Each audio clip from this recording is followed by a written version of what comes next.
Hey, good morning. James Rice. Best place to start my day is in my backyard. I was greeted this morning. I was setting up the videos to. Oh, it was actually a family of coyotes. It was super cool because it looks like the mom was with them, and then three, juveniles. I don't know, probably a few months old for sure. I don't know how old they were, but they definitely were younger. They were running around wrestling in the backyard. In fact, I heard scuffling in the backyard, and I looked out my window, and here they were, like literally 20 feet away from me, wrestling. I suppose the mom was like, hey kids, we're out here hunting. We're trying to find breakfast. And you guys are scuffling. Anyway, so be a quick good morning on a Sunday. Happy Father's Day to you. And and then we'll, let you get on with whatever your day looks like. Want to continue to remind you that for me, June, this time period is a month of sorting and sifting, of spring cleaning.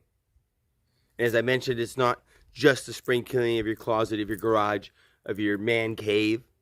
It's the spring cleaning of, to me, the fundamental truths, the fundamental principles that are going to make your life, your overall, more fulfilled.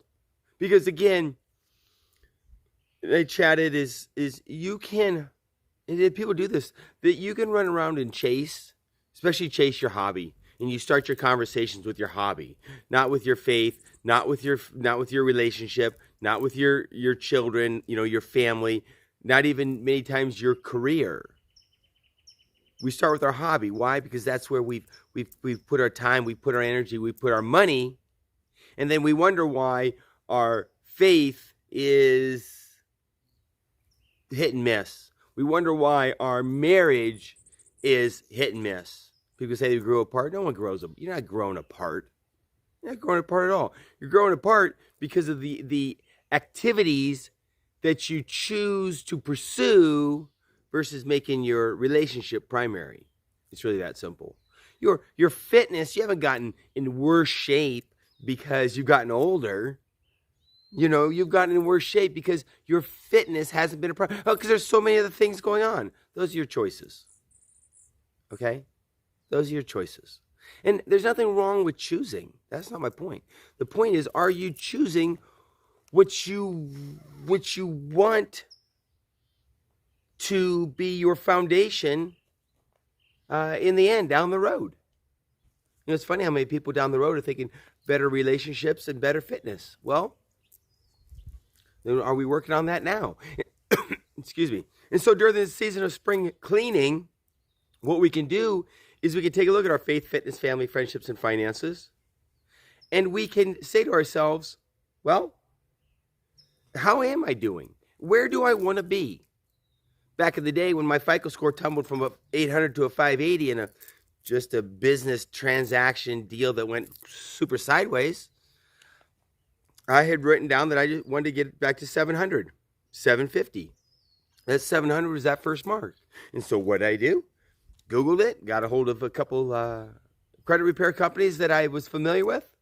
Again, also Googled it, asked a couple people in the industry, and started daily chipping away at it. Boom. Now my credit score is back to where it's supposed to be. Take a look at it, probably 750 or so. But anyway, that it comes down to, us deciding what we want. And so, I want to, remind you, because that's what I do with myself, is I continuously remind myself is where do I want to be in my faith, fitness, family, friend. Is that what I'm working on? Or am I working on simpler things that bring me immediate gratitude? New purse? No, not for me. Eyelashes, fingernails, more camouflage, a new gun, a bike, my personal bike race. How is your relationship bike race? How is your faith bike race? How many medals do you have hanging that says, wow, here's what I did to serve others? How many medals and trophies do you have that say, hey, here's what I did that helped my relationship, my marriage, be a symbol of victory to everybody? How many medals do you have that says here, my relationship with my children is a medal? Is something I'm proud of. And many times, don't get me wrong, many times we get confused that we're serving our children. baseball bats and soccers and special classes and courses and travel ball they're in. Is it for them or is it for us? Is it for them or is it for us? Because I would tell you that as many of us are coaching and following and chasing our kids around, how are we doing personally? How is my faith doing? How is my relationship doing? How is my relationship with the other kids doing? So the cool thing is I'm not wearing a black robe. As you can tell, it's red plaid. I'm just simply saying is, what do you want to be your legacy? And I hope that it's a relationship that's healthy, it's kids that's helping, and that's serving and lifting up others. So, again, we're sorting and sifting. We're spring cleaning.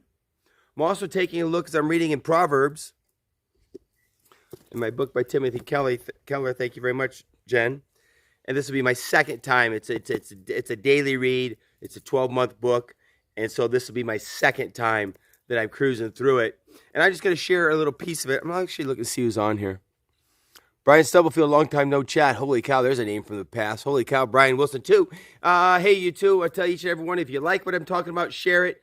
If you've got some areas in your life that you want some assistance, some help on, because important piece, I say it every single day, you can't just watch this video. You can't just listen to your David Goggins, your Ed Millett, your whichever guru you listen to.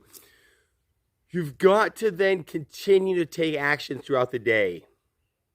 Because that daily intentional action is going to help you reach your goal. Not getting fired up for 2 seconds and flying out the door fired up, and then you get caught up in the world again.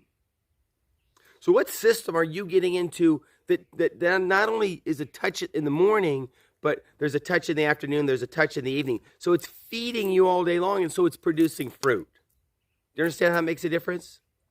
Okay, many people will talk about, again, the awesome book that they're reading. I want to get sidetracked on that. When I first got involved in entrepreneurship and helped some guys start a network marketing business, this has nothing to do with my network marketing business, but everyone had read everything. They had libraries and libraries and libraries. And they were not looking down on me necessarily, but they were just surprised that I hadn't read this, followed this, didn't have this book, this library, and wasn't following these people. Well, funny thing is, they were all broke and I wasn't. Yeah. They all looked and posed like they had, but they didn't really have. You know why? Because they read and they quoted, but they didn't take daily intentional action. So if what you're hearing you like, get a hold of me. I'm not sure how I can help you, but I'll be happy to share what I know because others shared with me. So the piece that I want you to think, because we're talking about friendships, and friendships are super crucial because for many people, it's family that's super crucial. And family is something many times we force. You know, family, I believe that we should respect, but family, they may not necessarily be a match for your personality, your interests. And so they don't necessarily need to be your friends, and there's nothing wrong with that. Respect them, yes, and come together, but you don't necessarily have to be friends with them. I think that's an important distinction because, again, many times we chase family, we chase many things, our careers, what have you, trying to force them to be something we want, and that's really not what they are. And there's nothing wrong with that. We need the wisdom, not the knowledge. The wisdom, big difference, look it up. The wisdom to go, I need to walk away. I need to do some spring cleaning. I need to clean that area out. So lay it out there. Faith, fitness, family, friendships, finances. Where do you want to be? Where are you? What do you need to do? And what do you need not to do? If you want me to help you, I'll be more than happy to. Today in the friendship piece, is reading about, they're talking about words kill. It's important to know that you need to fully grasp the power of words and how words can pierce. Words of the reckless can wound your reputation, making it hard for people to ever fully trust you again. I'm just reading a couple pieces of people in this. Call a child stupid or not worth anything, and that person may spend all his or her life trying to rid him or herself of self-doubts is planted in them. And so what they end up doing is chasing, and I'm always talking about hobby. People end up chasing their hobbies to build up that self-esteem to make up for those words that they heard. So you can correct for sure, but watch those words that you use. You know, I grew up in a family that's super witty, funny, sarcastic. Well, when those words are used to correct or to defend ourselves, it can be phenomenally damaging. So I encourage you to watch those words that you're using. In fact, I can't remember who sent it out, but they sent out a video just recently talking about a gentleman who didn't do very well in school, didn't attend school, took his SATs, and I don't remember what the score you could get was. Let's say it's 1,800. I don't know. Doesn't matter. And he got like a 1,600. He's going, holy cow, I am smart. So he went to his senior year, got good grades, went off to class, to college, became super successful. Wait a sec, correction.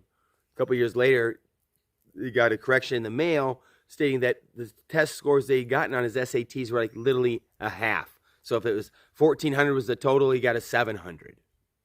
But so understand that as the power of words. And so he thought he was smart and he thought he had ability. And in fact, I'll tell you a 2-second short story. That was a big piece with myself. If you know my history at all, if you've been around my father, and you can ask people, belittling, demeaning,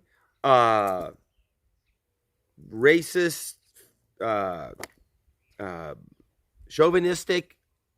Oh, you couldn't buy anything for him that couldn't be corrected. You should have done this different. You're going to break this. Let me show you how to do it.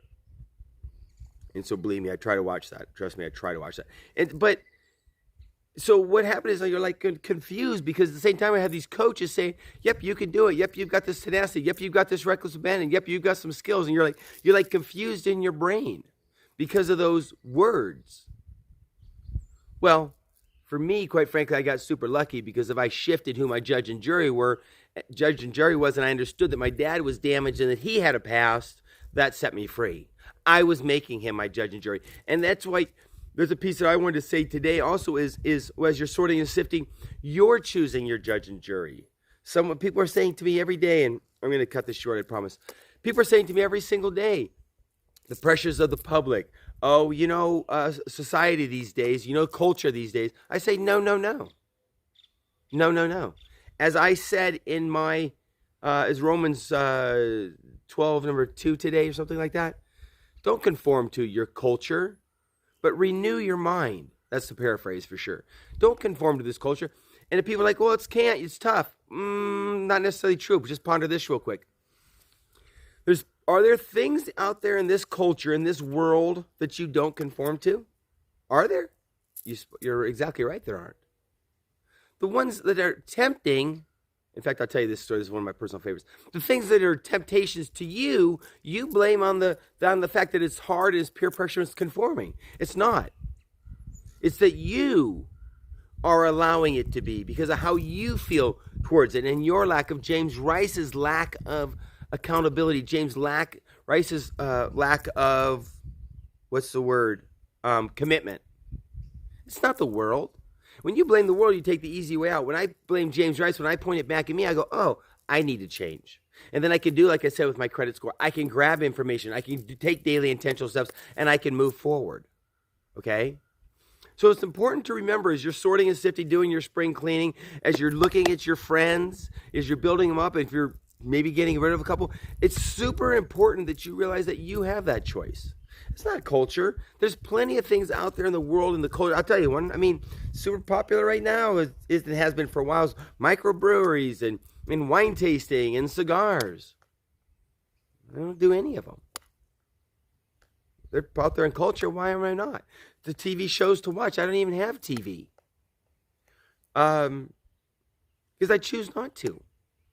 I'm not saying I do everything right. I'm not saying I'm better. I'm not judging. I'm just saying I know that it's me. In fact, I'll leave you this story, and what's one of my personal favorites. A friend of mine, actually an elder in the church, 40 years in the mission field, working to lose weight, said, hey, where you been? I haven't seen you lately. How's your fitness? He goes, oh, it's on vacation. You know how it is on your own vacation. Friends asking you out to dinner.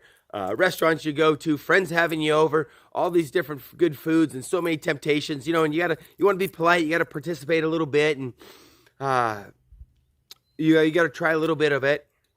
So I've gained a few pounds back. I said, I understand. I completely understand. That, by the way, is a cue that I'm setting you up. Completely understand.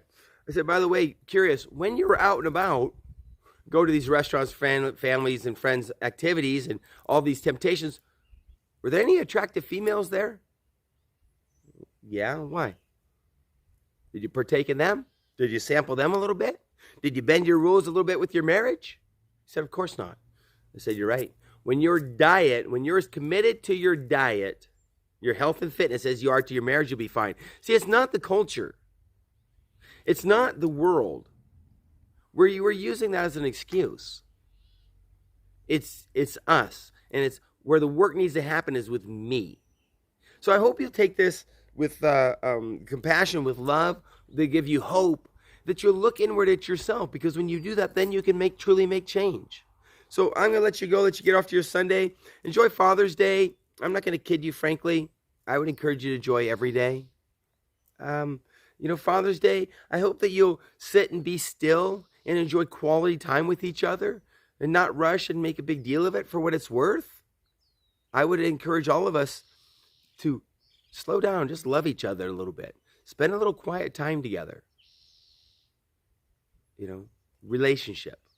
So I'm going to let you go. If I can be of any help, get in touch with me. I'd be glad to help you. Love each and every one of you. Enjoy your Sunday.